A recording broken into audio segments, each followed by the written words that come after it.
Marcus, in those 14 hours trapped inside the burning block, there had to be a moment where you thought it was over. What was the moment you truly believed you were going to die? They said nobody should have lived through it. They were wrong. The heat didn't feel like fire. It felt alive, like it wanted me. Every breath burned, every second felt long. They left me for dead, and for a long time, I thought they were right. But something in me wouldn't shut down. They found him beneath 3 bodies. When guards finally entered the prison after the riot, they found an entire cell block burned, collapsed, and soaked in blood. Smoke still curled from the walls. Bodies lay everywhere, sprawled across ruptured concrete, melted metal doors, shattered glass. And in the center of it all was a man they marked as dead. He wasn't dead. He was listening, waiting, breathing one shallow breath every 40 seconds. 14 hours earlier, he had been beaten unconscious during the first wave of the riot. Fists, boots, metal bars raining down on him until he stopped moving. Other bodies had been thrown over him like garbage. Fires spread through the block, screams echoed until they faded. Even the guards assumed everyone inside was gone. But one man, broken ribs, a split scalp, smoke-burned lungs, regained consciousness under a pile of corpses and understood instantly that if he so much as twitched, made a sound, or tried to crawl out, he would be killed again. So he did the only thing he could. He became a corpse among corpses. For 14 hours, while flames crawled along the ceiling, while rioters hunted for survivors, while the building choked on its own smoke, he lay perfectly still, silent, blind, suffocating in the heat, waiting for the moment the world outside decided to check for life again. This is the true story of the prisoner they left for dead, who stayed alive by pretending he already was. His name was Marcus Hale, 31 years old, serving a 12-year sentence for armed robbery, a sentence he always claimed was the result of being stupid at the wrong time, not malice. People believed him. Others didn't. But inside prison, your story mattered far less than how well you kept your head down, and Marcus had gotten good at disappearing. On the morning the riot began, Cell Block D buzzed with the usual tension of overcrowded corridors. Metal doors slammed, guards barked orders, radios crackled. Inmates shouted to one another across the tier, their voices bouncing off the peeling concrete walls. Marcus sat on his bunk, elbows on his knees, staring at the floor as he did most mornings. He didn't like crowds, didn't like the politics, didn't like the way you could feel danger before you saw it, a subtle shift in the air, like static before a lightning strike. He rubbed the scar on his cheek, a reminder from a fight years earlier, a reminder of what happened when you couldn't sense trouble fast enough. His cellmate, Payne, stood by the bars watching the movement on the tier.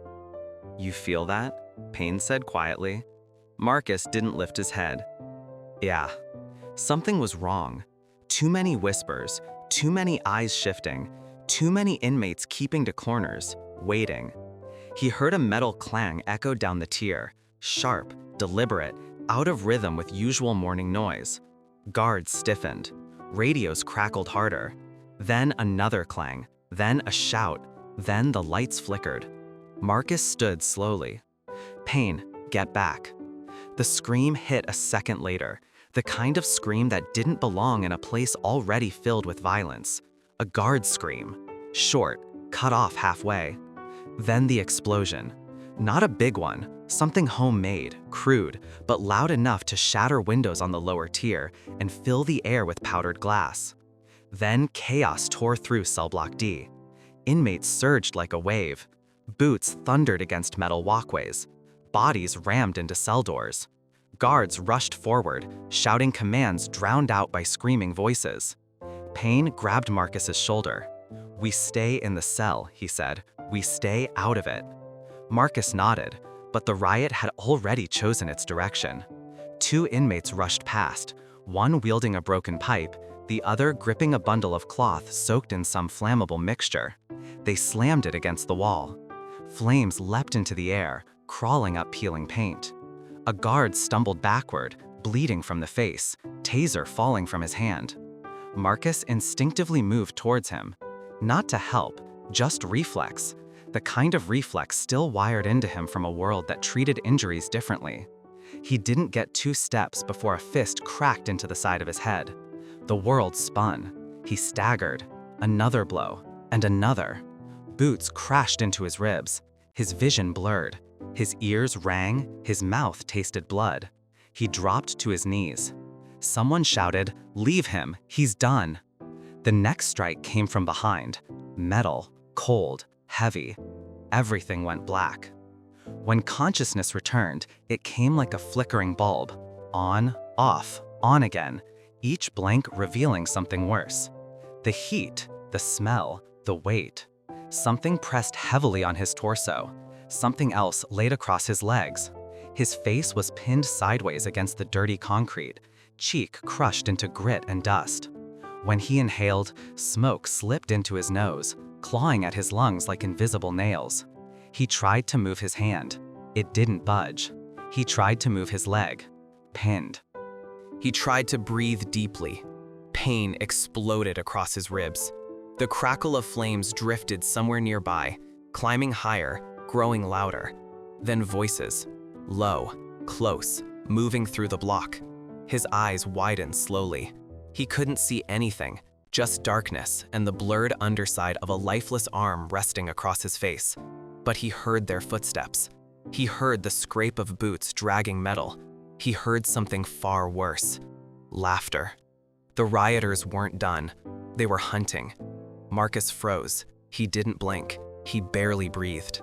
Smoke heat pressed on the pile of bodies like a smothering blanket. Sweat rolled down his temple. He forced himself to stay still, every muscle stiff, every bone locked. A silhouette stepped close, the shadow of someone alive moving past the pile. "Anyone under here still breathing?" Marcus held his breath. The man nudged a body with his boot. Silence. Then the voice said, "Nah, they're all done here." Footsteps faded. A moment later, someone set something on fire nearby. The heat intensified. The smoke thickened. Marcus's pulse pounded so hard he feared it would shake the bodies above him. But he stayed still. He stayed dead. Because the moment he moved, the moment he coughed, the moment he revealed even the smallest sign of life, he would become another corpse in the pile. Marcus didn't know how long he'd been unconscious under the bodies. Time beneath a burning, collapsing prison didn't behave like time in the outside world, where minutes moved in predictable lines. Down here, time moved with pain, with breath, with heat. It expanded and contracted with every heartbeat, every creak of the weakening ceiling, every flicker of firelight seeping through cracks in the massive pile of corpses covering him. His left arm tingled with numbness. His right leg felt twisted under the weight of another inmate's torso. The back of his head throbbed with a dull, pulsing ache from the blow that had knocked him out. But none of that mattered as much as what he heard next. Footsteps again, closer this time, slower, deliberate. The pile of bodies shifted slightly under the vibrations, a weight shifting here, a limb settling there, the slow heaviness of death rearranging itself.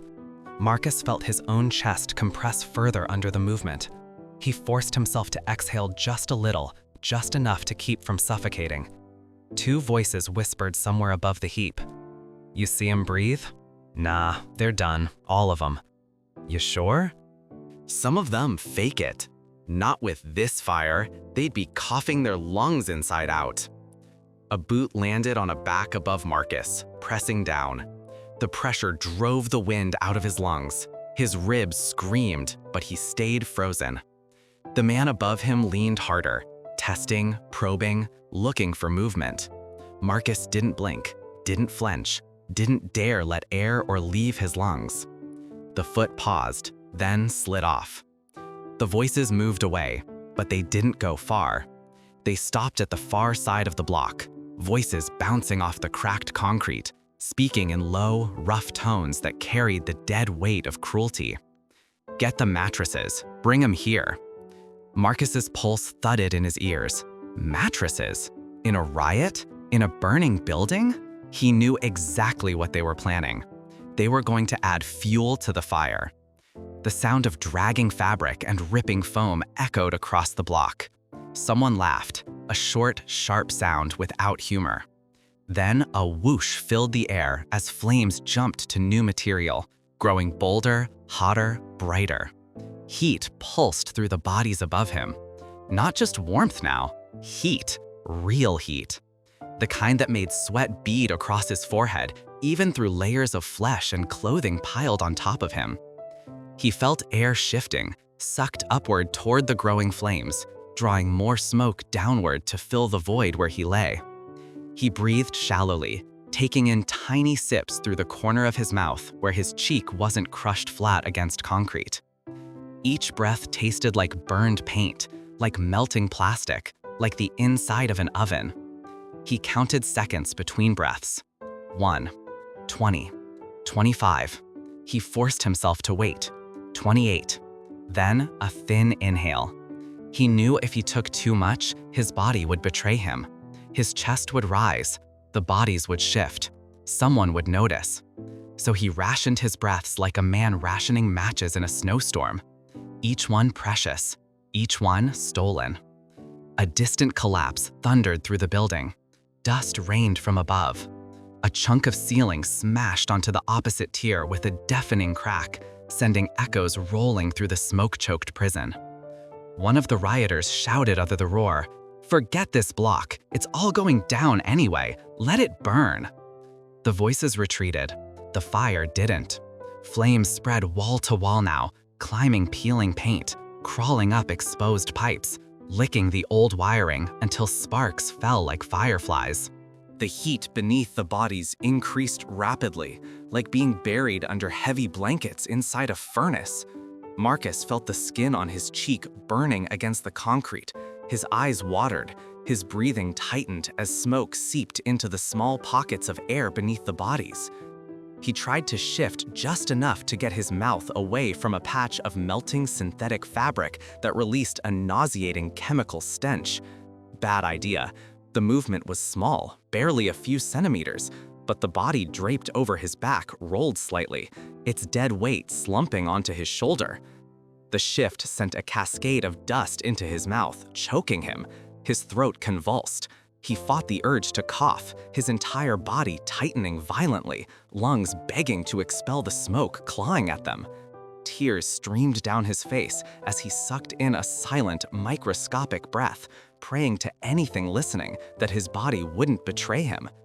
The coughing fit passed, but the air was getting worse, much worse.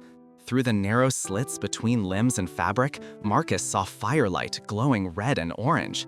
Shadows flickered against the far wall. The flames were reaching the pile. Heat curled upward, baking sweat into his skin, saturating the air with suffocating waves. He was going to die in here.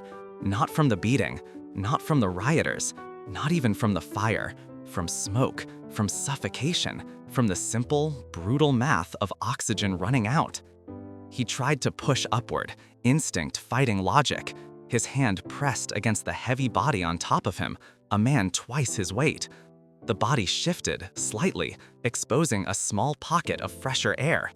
Marcus inhaled quickly, one blessed cool breath, before the body slumped back into place, sealing the pocket shut again. His mind raced. 14 hours. He didn't know that number yet, but he knew time was not his friend. He needed air. He needed a pocket. He needed anything. He turned his head slowly, painfully, the dried blood on his scalp cracking with the movement.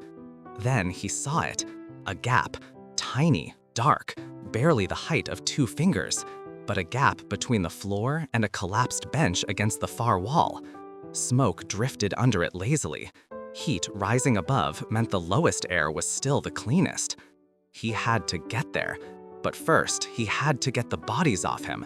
He braced his ribs, ignoring the pain, and pushed upward one more time, quietly, gently, moving the dead weight by millimeters, not inches.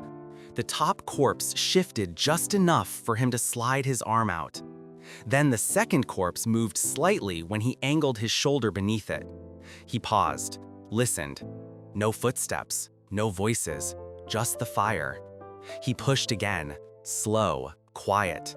His ribs felt like shattered glass grinding inside him.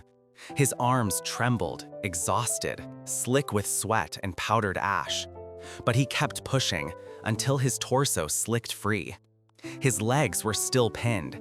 He twisted his hips, freeing one boot, then the other, scraping them along cracked concrete until he could pull his body downward, dragging himself toward the low gap under the bench. The heat overhead intensified. The fire was reaching the pile. Marcus slid the last few inches, pressing his face against the cool concrete floor. The air beneath the bench tasted dusty, old, stale, but breathable. He inhaled, deep, painful, necessary. He closed his eyes, lungs filling with life again.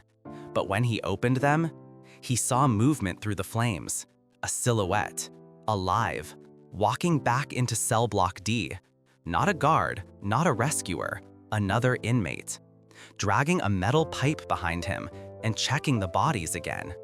Marcus pressed himself flatter against the floor, slipping entirely under the bench, heartbeat thundering like a war drum. The man stopped only a few feet away, and Marcus couldn't breathe, couldn't move, couldn't blink. Because this time, the killer wasn't checking for corpses. He was checking for anyone still alive. Marcus pressed his cheek into the cold concrete until he could feel the tiny ridges and grains imprinting into his skin. The metal bench above him creaked softly from the heat, expanding and contracting like something alive. Smoke hovered above the floor in lazy swirls, rolling over his back and settling into every pore of his skin. And the footsteps came closer, slow, measured, certain. A metal pipe scraped across the ground, long strokes, dragging, stopping, dragging again. The kind of sound that wasn't casual, the kind meant to intimidate, to search, to test the silence. Marcus squeezed his eyes shut, letting tears slip into the dust matted across his face. He forced his breath into the smallest possible pattern, shallow, silent inhales, long, carefully timed exhales that would barely move the dust below his lips. The rioter's boots stopped inches from the pile of bodies he had just crawled out of. Marcus could see only shadows from under the bench, warped and dancing in orange firelight. But he heard everything. The rioter shifting his weight, the soft grunt as he nudged a corpse with his foot, the metallic bump of the pipe hitting bone. A voice cut through the crackling flames. Too quiet. A second voice answered from farther back, harsh and impatient. They're dead, leave 'em. The first man didn't sound convinced. They weren't all dead earlier. Dead silence. Then, some were pretending. Marcus's heartbeat slammed against the concrete so loudly he was sure it echoed. He saw the man's shadow crouch. The silhouette leaned in, inspecting the bodies, moving them slightly, shifting limbs, rolling one over. Marcus went completely still, not even a blink. The fire behind the rioter cast long flickers of orange across the floor. Marcus watched shadows move like twisted fingers reaching out for him. The rioter's pipe tapped the ground close to Marcus's hand, so close he could feel the vibration through the floor. Tap, tap, tap. Then the voice spoke again. You hear that? A second pair of boots approached, heavier, stomping over broken glass. Hear what? Breathing. Marcus's heart stopped. No, you didn't. I did. The first man stood slowly, pipe dragging across the bodies. Marcus watched the tip slide into view, only a few inches from the floor beside the bench. The man lowered it, sweeping it toward the gap. Marcus flattened his body even more, ribs crushed against the concrete, fire-scorched heat pressing down from the top of the bench. Every instinct screamed at him to move, to run, to fight, but he didn't. He couldn't. The pipe scraped the floor, inching closer, closer, until the tip slipped under the edge of the bench. Marcus shut his eyes. He braced for the hit, but the pipe stopped. A crack sounded above, loud, heavy, as part of the ceiling collapsed farther down the cell block. Flames roared upward, swallowing a row of lockers like dry leaves. The noise was explosive, shaking dust loose from the ceiling. The second man shouted, "Forget this, ceiling's gonna cave, we need to move." The first man hesitated. "We didn't check." "Then die here, move!" Boots scrambled, metal clanged. The pipe was lifted abruptly. Shadows shifted back, retreating into the fire-lit chaos. Then, the footsteps faded entirely. Marcus stayed exactly where he was. 5 seconds, 10, 20, 30. He didn't breathe until his chest screamed for air. He inhaled a tiny sip of smoke-tainted air, just enough to keep his mind from blurring. His ribs burned. His throat felt raw, coated in soot. His vision blurred from the smoke seeping into the narrow gap. But he was alive. Barely. He slid deeper under the bench, pressing himself into the darkest corner he could find. The metal was hot against his back, nearly too hot to touch. He shifted again, quietly, slowly, until his face angled toward the lowest part of the floor where smoke thinned. He closed his eyes. He needed to think. He needed to breathe. But mostly, he needed to survive the next few minutes. Because the riot wasn't the only danger now. The fire had grown wild, uncontrolled, feeding off every mattress the rioters had tossed into the blaze. Flames climbed the walls, licking the second tier, curling into the ceiling with vicious hunger. And cell block D was running out of oxygen. A soft whine echoed in the distance, alarms failing as wiring melted. Smoke detectors sputtered one last breath of warning before they died. The sprinkler system, already damaged, trickled a useless drizzle that evaporated before it touched the floor. Marcus inhaled again, slow, shaky, tortured, feeling his lungs resist. A cough tore through his throat. He covered his mouth instantly, burying his face in his sleeve, eyes watering from the effort of choking it down. He sucked in a breath, too loud, too fast. He froze, listening. Nothing. No footsteps, no voices, only fire. He pressed his forehead to the concrete, letting the coolness bleed into his burning skin. He had to move, soon. Not now, but soon. Because the pile of bodies he just crawled from was now burning. He could smell it. The crackling sound was changing, no longer just wood and paint. Something heavier, something thicker. He tasted bile. The fire was reaching human flesh. He had minutes, maybe less. He forced himself to slide out from under the bench, using elbows only, dragging himself inch by inch across the floor. His ribs screamed. His leg dragged like it belonged to someone else. His head throbbed with a sharp pulse from the swelling at the back of his skull. But he kept moving, because the fire was closing in, and lying still was no longer survival. It was suicide. He reached the far corner of the cell block, where a broken ventilation grate hung crooked from the wall. Smoke poured from it in long, streaming waves, but behind the smoke, he felt a faint draft, fresh air, somewhere beyond. He pressed his hand against the metal frame, warm, but not hot. He gripped it, pulled, and the grate bent outward with a rusty snap. A vent, small, dark, barely bigger than his shoulders, but a way out. He looked back, at the burning pile, at the empty tier, at the shadows dancing across the floor where he had almost died twice already. Then he looked at the vent, and he crawled inside. Into the darkness, into the smoke-filled guts of the prison, into the only chance he had left. The vent swallowed Marcus whole. Cold metal scraped against his shoulders as he dragged himself inside, his elbows slipping on soot and ash. The air was different here. Tighter, darker, vibrating with the pulse of fire consuming the block behind him. Smoke swirled through the ventilation shaft, rolling in long ribbons that stung his eyes and burned every inhale. He pulled himself forward, one slow drag at a time. Left elbow, right elbow, shift the hips, slide the knee. Every movement felt like it was happening underwater, heavy, slow, strained. His ribs ached with every breath, the broken ones shifting slightly in a rhythm that made him wince. His head throbbed so violently that spots burst across his vision with each heartbeat. But he kept moving.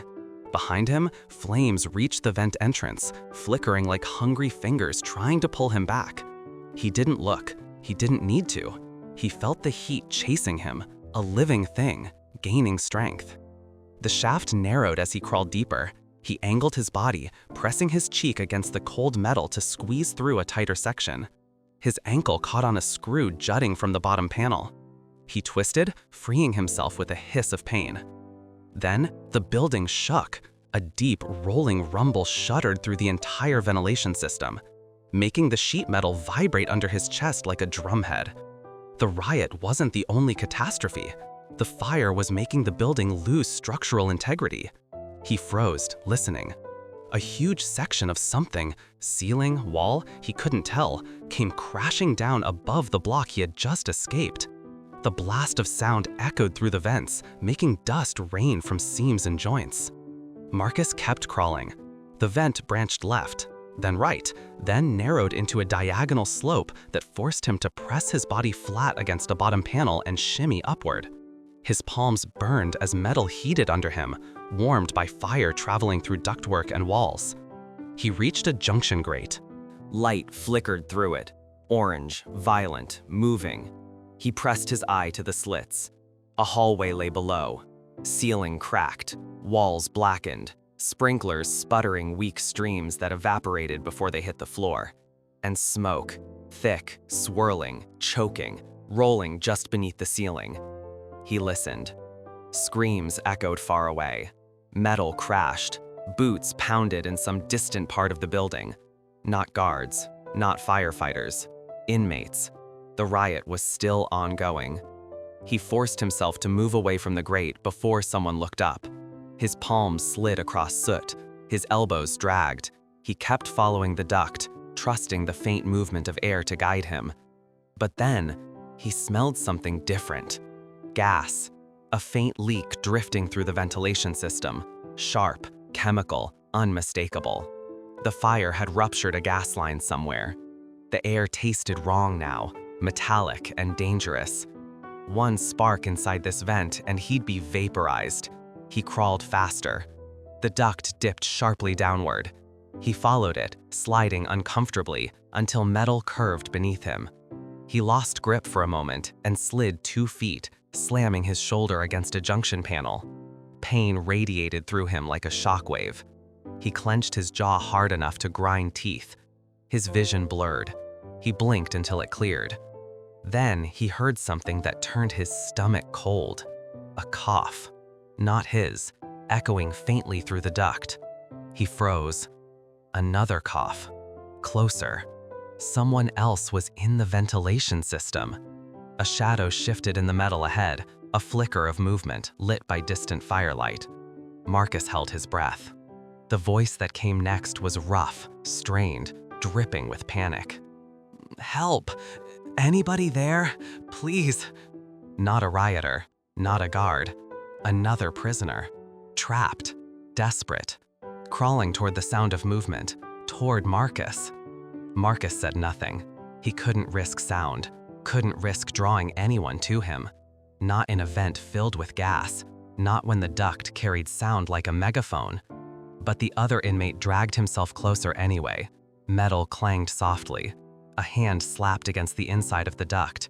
A knee scraped the bottom panel. "Please, don't leave me." Marcus backed up instinctively, his boots sliding against the duct floor. He couldn't go backward. He couldn't climb over the man. He couldn't make noise. And he couldn't let the panicked prisoner come closer. A single loud movement, one wrong scrape of metal against metal, could spark an explosion. He stayed silent, completely silent. The man coughed again, harder this time, a choking, wet cough that echoed like thunder inside the narrow space. Marcus flinched. If that coughing kept up, the vibration alone could ignite the gas-saturated air. He pressed his palms flat against the metal. Every instinct inside him screamed to move, to help, to push past. But logic, cold, brutal logic, held him still. The man's voice cracked again. "Tweeze, anybody." Then a loud scrape. The prisoner shifted his weight too hard. Metal struck metal. A sharp ping echoed through the duct, small but sharp enough to send Marcus's heartbeat into his throat. He waited. 1 second. 2. No explosion. But the vent around him heated fast. gas drifting back toward the fire-filled cell block, flames licking closer to the breached line. The other man was breathing hard now, gasping, sliding closer in blind desperation. Marcus shut his eyes. Every sound this man made increased the danger, and Marcus had to choose: speak and risk a spark, stay silent and let fear pull the man closer, move and risk metal scraping again.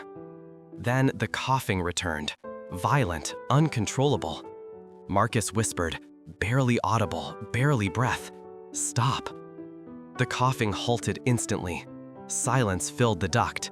Marcus whispered again, "There's gas, don't move." A trembling breath answered him, "I can't breathe." Marcus shut his eyes again, pressing his forehead to the metal. "Stay still," he whispered, "or we both die." The duct groaned overhead as flames traveled through nearby walls. Heat expanded the metal until it pinged and flexed dangerously. Seconds passed, then a minute. The man said nothing more. Marcus waited, breathing through shallow, controlled inhales, rationing air before the vent heated any further. He crawled forward first, slow, deliberate, silent. 1 inch, then another. Leaving the other inmate behind was a weight Marcus would carry for the rest of his life. But survival had its rules, and right now, the first rule was simple: escape before the building exploded. The vent shifted into a downward slope that led toward another grate, this one glowing faintly with cold blue light from the outside. A way out. The night. Air. Freedom. Marcus dragged himself toward it, ribs screaming, lungs burning, legs shaking. Behind him, the gas ignited.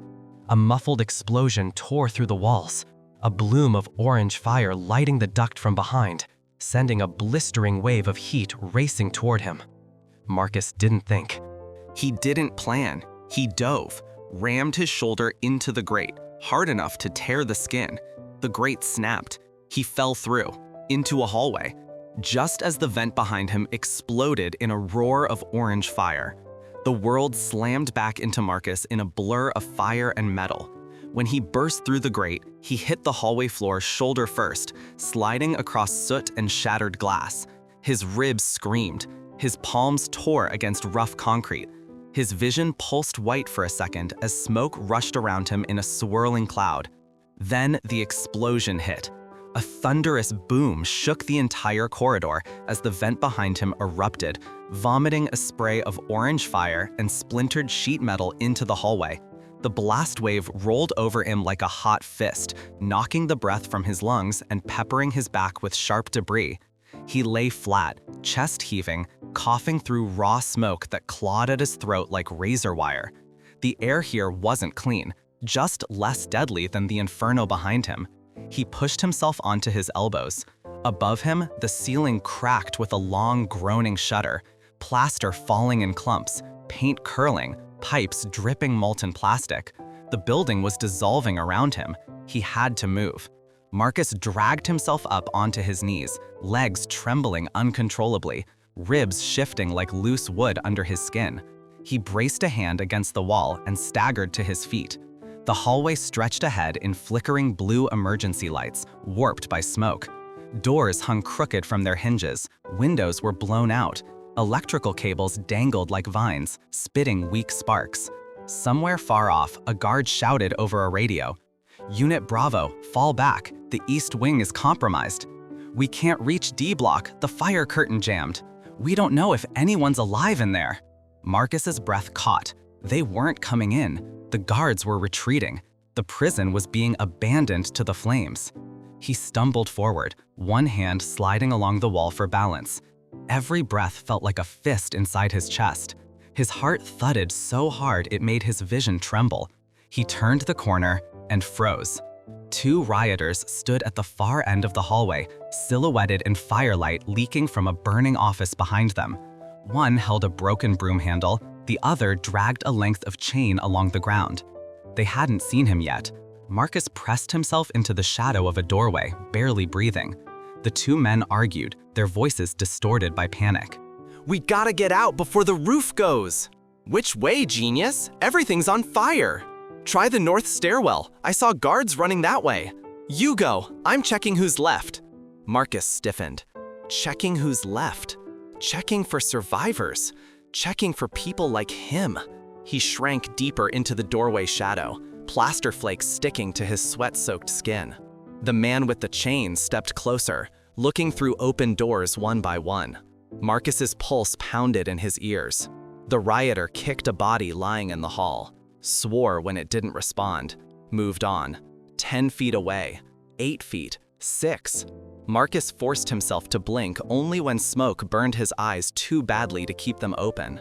The rioter leaned into a doorway across from Marcus's hiding spot, coughed, looked frustrated. He took another step.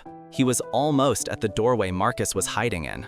Marcus pressed his back flat against the wall, refusing to breathe, refusing to twitch. The man's shadow crossed the threshold. Then, a violent crack echoed through the building as a major support beam somewhere above gave way. The floor trembled. The rioter stumbled, grabbing the wall for balance. "Forget it," the other man shouted. "Move!" The chain holder hesitated one last second, then turned away. They ran down the corridor, disappearing into smoke as the flames behind them surged deeper into the hallway. Marcus waited 5 long heartbeats before he exhaled, his lungs spasming with the release. He stepped out of the doorway. The air was growing hotter by the second, the smoke thicker, the fire closer. Every direction looked worse than the last. But then, through the smoke, he saw something faint, flickering, red. An exit sign, barely lit, half melted, but glowing. He limped toward it. His boots slipped on wet ash. His hand brushed a door handle so hot it blistered his palm instantly. He bit down on the pain, pushing forward. He reached the exit door and grabbed the bar. Nothing happened. He pushed harder. Still nothing. He rammed his shoulder into the metal. A burst of agony shot through his ribs so sharp his vision went white. The bar remained stuck. Heat rolled down the hallway behind him like a physical wave, forcing him to lean into the door again. It didn't budge. He glanced at the hinges, warped from heat, bent, twisted. He stepped back, chest heaving. He only had one shot. He sprinted forward, as much as his mangled body could perform anything resembling a sprint, and slammed into the door with everything he had left. Metal screamed, the hinges snapped, the door flew open, and a wall of black smoke swallowed him. Not outside, not safety, a staircase filled with rolling smoke, thick, furious, alive, but a staircase that led upward, toward the outside world, toward freedom. He pulled his shirt over his mouth, lowered himself, and began to crawl, upward, through the darkness, through the smoke, toward the hope that somewhere above, someone was still alive to open the final door. Behind him, the hallway burned in a storm of orange fire.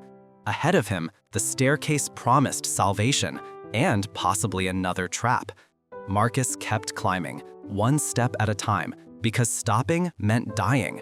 The stairwell swallowed Marcus like a throat made of smoke. He pulled the door shut behind him, not because it mattered now, but because the firestorm in the hallway behind him was so violent that even the sight of it clawing at the frame made instinct override reason.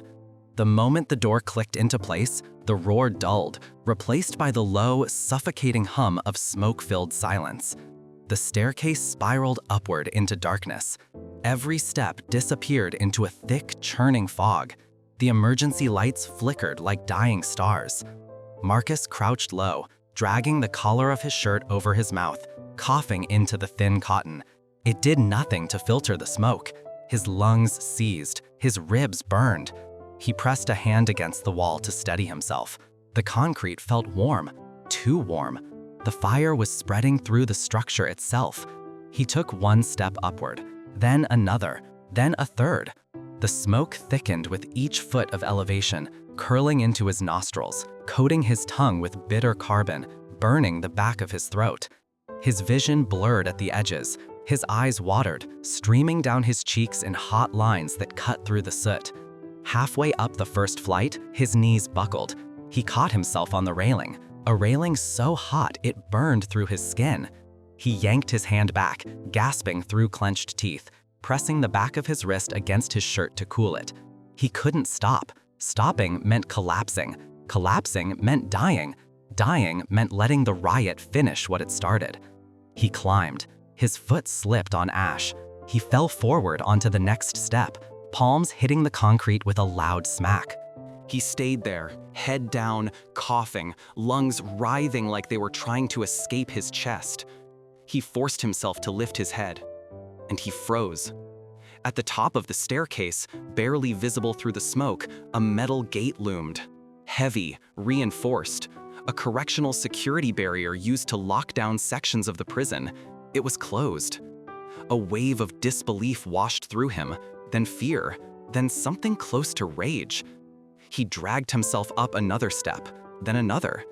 The closer he got, the more details came into focus. The gate wasn't locked. It was welded shut. Badly, hastily, the seams melted together in uneven beads of metal. He could see the streaks where a guard or maintenance worker had torched it closed from the outside. They weren't coming in. They weren't letting anyone out from this level. They sealed the stairwell to contain the fire. No way up, no way back, no time. Smoke swirled around him like a living organism, pulsing as he stared at the sealed metal grate. His lungs convulsed again, and a violent cough tore through him, doubling him over. He pressed his forehead to the metal bars, the coldness burning against the sweat on his skin. For a moment, just a moment, he felt the crushing weight of hopelessness. He had crawled through fire, dragged himself through vents, escaped explosions, avoided rioters fronting survivors, clung to life under a pile of the dead. And now, a welded gate stood between him and the world. Another cough racked his body, harsher than the last. He spat, black mucus streaked with red. Smoke inhalation was catching up to him. His vision wavered. He blinked hard, trying to focus. Then, through the haze, he saw movement above the gate. A narrow rectangular panel bolted into the wall, a maintenance access hatch. Small, metal, overlooked, old, maybe weak, maybe his only chance. He climbed the final steps, nearly collapsing against the gate. He reached upward, fingertips brushing the bottom edge of the hatch. Too high. He grabbed the bars of the gate, ignoring the pain in his hands, and pulled himself up. His muscles screamed. His ribs shifted with a sickening crackle. His breath came in short, desperate gasps. But he got one hand on the hatch. He pushed. Nothing. He pushed harder. Still nothing. He smashed his palm into it, weakly, but enough to feel it shift a fraction. Loose. Old. Not welded. He raised his hand again, this time curling it into a fist, and slammed it into the metal. The hatch shook. He did it again, and again, and again. Each strike felt like it was tearing his arm out of the socket. Blood dripped from his knuckles. His head spun. Smoke thinned the world into a narrow tunnel of swirling black and fading light. But then, snap, one hinge broke. He hit it again. Snap, the second hinge broke. A gust of fresh air, faint but real, brushed his face through the opening. With the last of his strength, he grabbed the edge of the hatch and pulled himself upward, ribs screaming, lungs burning, vision fading into a fog of flickering red and black. He hauled his upper body through the hatch, dragging his legs behind him. Then he slipped. His right leg dangled over the stairwell, inches from the smoke storm below.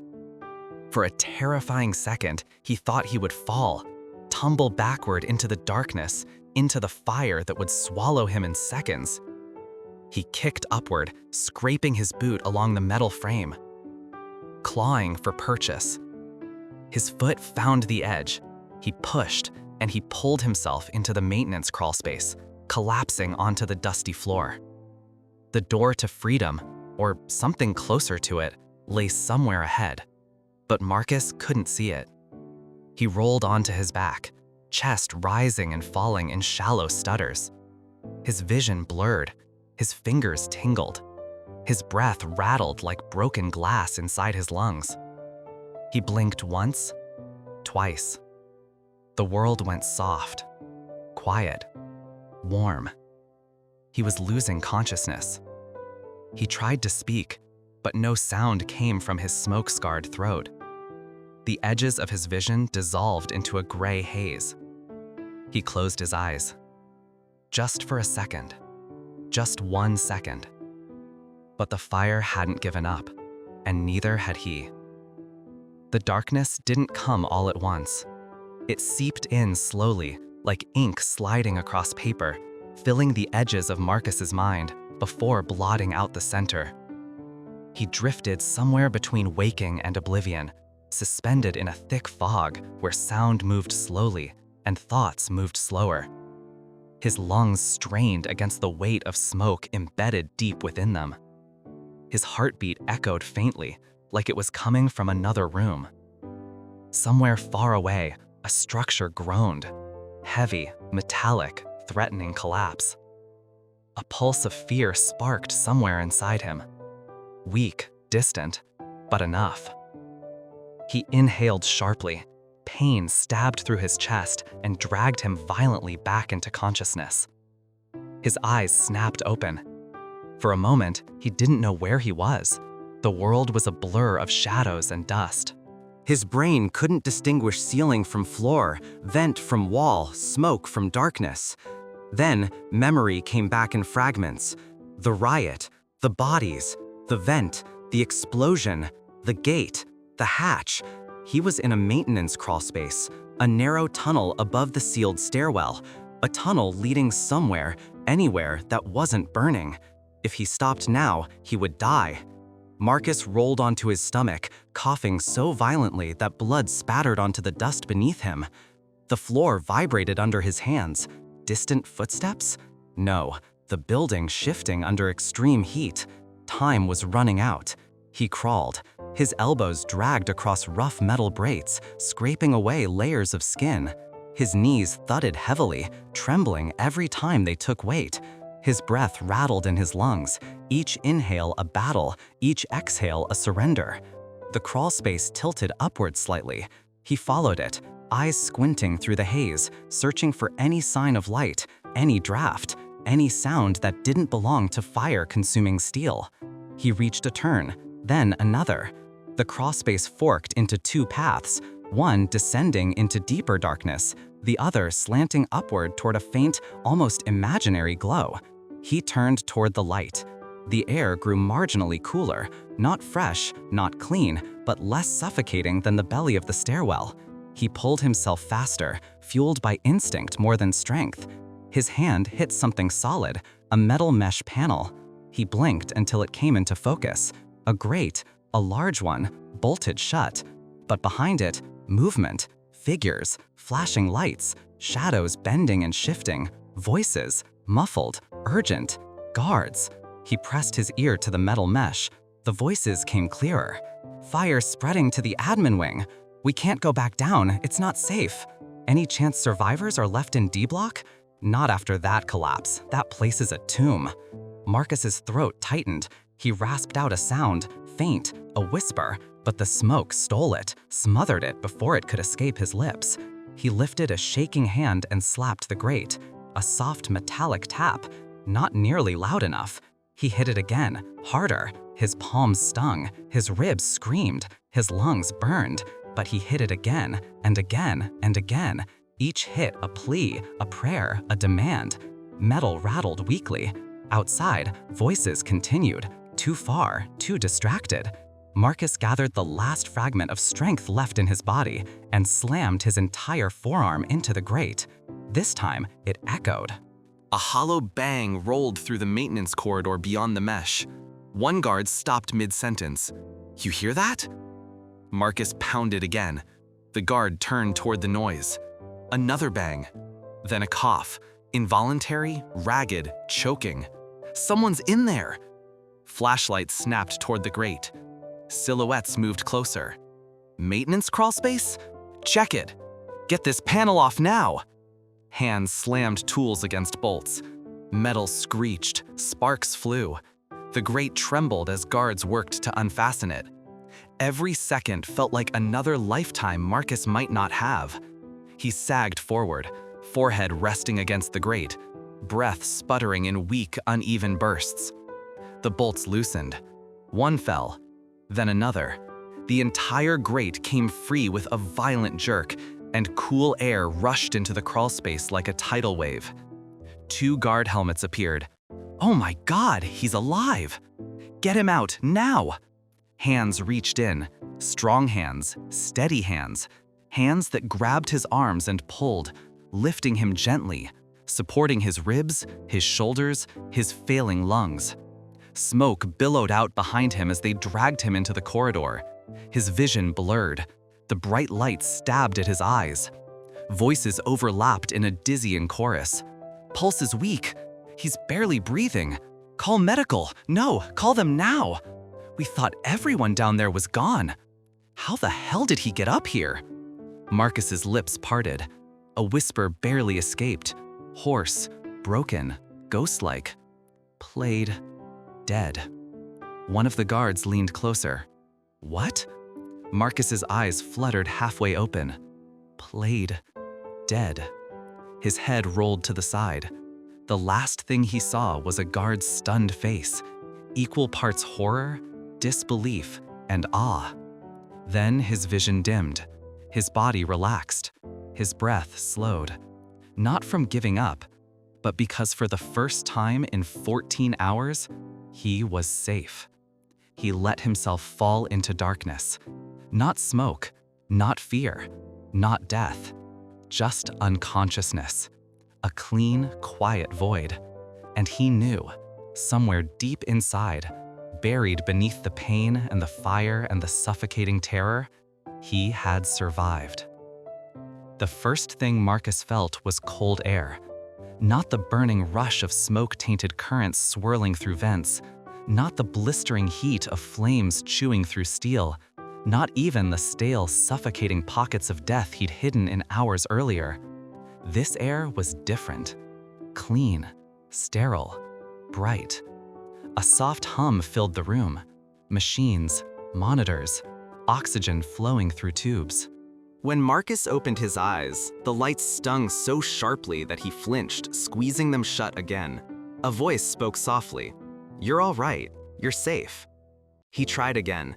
This time, the world came into focus slowly, hazy outlines sharpening into shapes. A white ceiling, fluorescent lights, a monitor tracking his pulse in steady green waves, an IV taped to his arm, bandages wrapped around his ribs, and a nurse leaning over him, relief flooding her features as she saw him waking. "You gave us quite the scare," she whispered. Marcus swallowed, or tried to. His throat felt raw, scraped, torn by hours of smoke. He rasped out a single word. "Where?" The nurse adjusted the oxygen mask gently. "Infirmary at the county hospital. You were brought in unconscious. Severe smoke inhalation, cracked ribs, dehydration, trauma." She shook her head softly. "But you're alive." Alive. The word didn't feel real. His chest rose slowly under the oxygen mask. Tubes hissed. Machines beeped. The sheets were cool against his skin. Alive. He closed his eyes, letting the reality soak into him like water sinking into dry earth. When he opened them again, the nurse had stepped aside, replaced by 2 corrections officers and a man in a suit. The man stepped forward first, removing his cap. "Marcus Hale," he said quietly. "I'm Deputy Warden Collins." Marcus didn't respond, not because he was refusing, but because he didn't trust his voice to work. Collins continued anyway. "You should know something." A pause. "You weren't expected to come out of that building." Marcus stared at him through half-open eyes. Collins cleared his throat. "When the riot peaked, Cell Block D became fully engulfed. We lost contact. We saw the collapse on the monitors. We had to make decisions fast. We thought there were no survivors left." Marcus blinked slowly. He already knew this. He heard the guards in the stairwell. He heard them say the block was a tomb. Collins stepped closer. But you crawled your way out, through vents, through fire, through a sealed stairwell gate. His voice softened. Hale, no one has ever done that in this facility's history. Marcus's gaze drifted downward, to his own hands, scraped raw, bandaged, shaking. Hands that had clawed their way through hell. A second guard cleared his throat awkwardly. Fire chief says you held your breath longer than most trained personnel could. EMTs said you shouldn't have been conscious. Hell, he exhaled, shaking his head. You shouldn't have been alive. Marcus's voice broke through the mask, quiet, shredded, barely a whisper. Did anyone else? The room fell silent. Collins lowered his head. We didn't find survivors in D block. Only you. Marcus looked away. The beeps on the heart monitor quickened, not from fear, but from memory. Faces of men he never expected to mourn. Faces of men who had beaten him, threatened him, cursed him. Men he hardly spoke to. Men who had died anyway. He closed his eyes, a heaviness settling in his chest that oxygen couldn't relieve. Collins spoke again, voice softer. You were down there 14 hours. A breath. Pretending to be dead is what saved you. Another breath. But everything else you did, that was will. Plain and simple. The guard stepped back as the nurse gently adjusted his mask. Her voice was quieter than before. You're safe now, Marcus. Safe. The word felt foreign. He let his mind drift back to the pile of bodies, the vent, the explosion, the stairwell gate, the smoke clawing at his lungs. How many times had he been seconds away from giving up, from slipping into darkness for good? He counted none of them. Because survival wasn't a list, it was a decision. One made every breath at a time. Later that night, long after the officers left, Marcus lay awake in the dim hospital room, listening to the soft beep of the monitors, the quiet whoosh of oxygen. Snow fell outside the window in slow, drifting patterns. Cold, peaceful, free. He watched it for a long time. Freedom, a strange word for a prisoner. Yet, for the first time in 14 hours, he felt something close to it. He wasn't free from prison, but he was free from the fire, from the heat, from the darkness, from the silence of death. He took a long breath, the first deep, clean breath since the riot began, and felt it expand through him, painful but real.